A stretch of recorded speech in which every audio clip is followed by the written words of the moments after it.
नमस्कार। मैं एडवोकेट नृपेंद्र सिंह आपका अपने YouTube चैनल लॉ डोर में हार्दिक स्वागत करता हूं। आज मैं आपके लिए एक और महत्वपूर्ण जानकारी लेकर आया हूं। यदि कोई व्यक्ति आपको अपमानित करता है, आपको आपके विरुद्ध गलत भाषा, अभद्र भाषा का प्रयोग करता है या फिर आपको धमकियां देता है, तो ऐसी स्थिति में आपके क्या विधिक अधिकार होंगे, क्या लीगल राइट्स होंगे, उन्हीं के बारे में मैं आज आपको ये महत्वपूर्ण जानकारी दूंगा।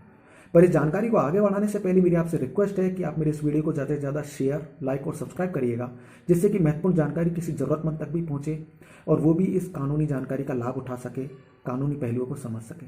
तो आगे बढ़ते हैं। यदि किसी व्यक्ति द्वारा आपको अपमानित करने के आशय से आपके विरुद्ध गलत भाषा, अभद्र भाषा का प्रयोग किया जाता है या आपको इतना प्रोवोक किया जाता है, उकसाया जाता है कि शांति भंग या फिर अन्य कोई अपराध कारित हो जाए, तो ऐसी स्थिति में उस व्यक्ति के विरुद्ध धारा 504 भारतीय दंड संहिता के तहत कार्यवाही की जा सकती है, जिसमें कि उस व्यक्ति को 2 साल तक की कैद या जुर्माना या दोनों ही हो सकते हैं। इसके अलावा यदि उस व्यक्ति द्वारा आपको धमकी दी जाती है, धमकी में आपको जान से मारने की धमकी हो सकती है, आपको गंभीर क्षति या चोट पहुंचाने की धमकी हो सकती है, या आपकी किसी संपत्ति को आग से जलाकर नष्ट कर देने की धमकी हो सकती है, या फिर ऐसा अपराध करने की धमकी हो सकती है जिसमें कि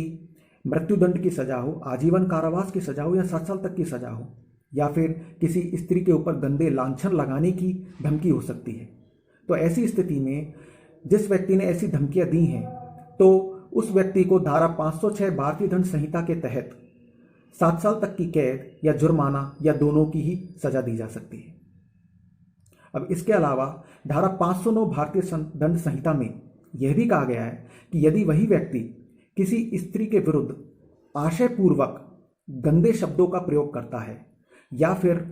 कोई ऐसी वस्तु, गलत वस्तु प्रदर्शित करता है जिससे कि उस स्त्री की लज्जा भंग हो, उसकी लज्जा का अनादर हो, तो ऐसी स्थिति में उस व्यक्ति को 3 साल की कैद और जुर्माना दोनों से ही दंडित किया जा सकता है।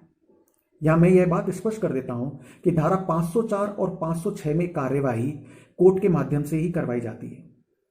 यदि आपके विरुद्ध कोई व्यक्ति ऐसी गलत भाषा का प्रयोग कर रहा है, आपको अपमानित करता है या फिर आपको धमकियां देता है, तो ऐसी स्थिति में आप न्यायालय के द्वारा उस व्यक्ति के विरुद्ध शिकायत दर्ज करवा सकते हैं, उस व्यक्ति के विरुद्ध आदेश प्राप्त कर सकते हैं। ये दोनों ही धाराएं नॉन कॉग्निजेबल ऑफेंस के अंतर्गत आती हैं। ये कंप्लेंट केसेस होते हैं, इसलिए न्यायालय की शरण इनमें ली जा सकती है।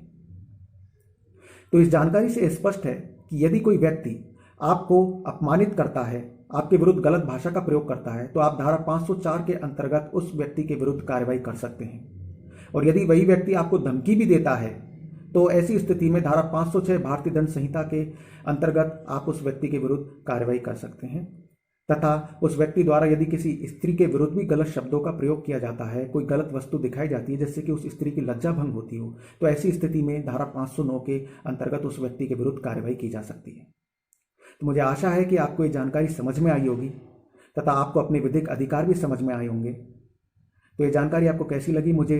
कमेंट बॉक्स में लिखकर जरूर बताइएगा, तथा साथ ही इस जानकारी को आप ज़्यादा से ज़्यादा शेयर, लाइक और सब्सक्राइब करें, जिससे कि महत्वपूर्ण जानकारी किसी ज़रूरतमंद तक भी पहुंचे और वो भी अपने कानूनी अधिकारों को समझ सके, जान सके। नमस्कार।